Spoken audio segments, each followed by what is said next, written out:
Hey everyone, and welcome to another installment of Drywall Taping Explained. Now, I'm doing this Taping Explained as a breakdown for simplification, let's say, but it is not the most in-depth version of taping. I have some videos, and in those videos cover a wide space of a skim coat, which is what we're going to cover today, and that's a skim coat. Now, this is just a brief understanding in terms of what tools to grab, what am I looking for. That's kind of what you're doing here. This is not in depth in like, wow, let's go over everything, but just a brief understanding, let's say. And this is good for people who are going to be an assistant behind a taper. A taper says, hey, I got a job for you. You want to know what he's talking about. Things like that. Let's just say it that way. You're a DIY guy and you want to know the steps before you jump in. This is what this is going to cover. Now, we're covering skim coat. That means you've already done your rough sanding already. And the rough sand is a light sand also, completely different from final sand, which is a detail sand. So a light sand compared to a detail sand is two different sanding. So I know it sounds like a lot of sanding, but they're all important. And why is it important, especially for the skim coat? Because the skim coat is a soft layer of mud that's going to go on top of the work you just did to beautify the job. The purpose of the skim coat is to make your job look beautiful, magnificent. It brings the life to your work now, right? You've already flattened, you've already covered it out, the wall is filled, and there seems to be some hair of imperfection on the wall, something you just can't put your hand on. The skim coat eliminates all of that.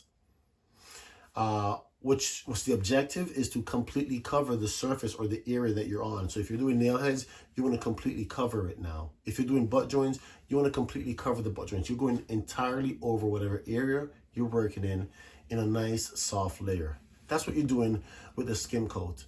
So we used a 10-inch knife earlier and a 10-inch box earlier for covering the flats, joints, all these things. That was a 10-inch. With the skim coat, you're going for the bigger knife, the 12-inch. To overlap what you already have in play. Corner beads, butt joints, flats, that's what you're doing. You are covering the entirety of the space with a nice thin layer designed to beautify the job, which means no scratch lines, no dirt, no nothing like that. One of the themes of the job, as you can see, is fill, flat, and even. That still applies here. You don't want to change the surface area. You don't want to change the consistency of the wall. This is the beautify. So if anything, you want to even be much more flat, much more even, much more filled. If anything, this is where it really counts now, because this, again, is the beautify of the job. You're covering everything. You're going over every ounce of the wall. So you may want to be methodical about it. The way I do it is I do one thing at a time. And when I say one thing at a time, if I'm doing butt joints, I do the entire room of butt joints. If I'm doing flats, I do the entire room of flats, or the entire area of flats. I do the entire area of corner beads. I do the entire high spot. I do everything one at a time when it comes onto the skim coat, especially at a skim coat, right? Another way to, master skim coat is to put some dye in your mud. Maybe a little bit of light blue, for example, so you can track what you're doing. But realistically, it should be very, very clear what you did or what you didn't do, because you'll see such a difference, right? Moving on, I'm going to leave you some tips, because that's pretty much it, really. You're just beautifying the job at this point. But I'm going to leave you some tips before moving on. And that number one tip is some soft mud. Your mud needs to be relatively soft. Number one.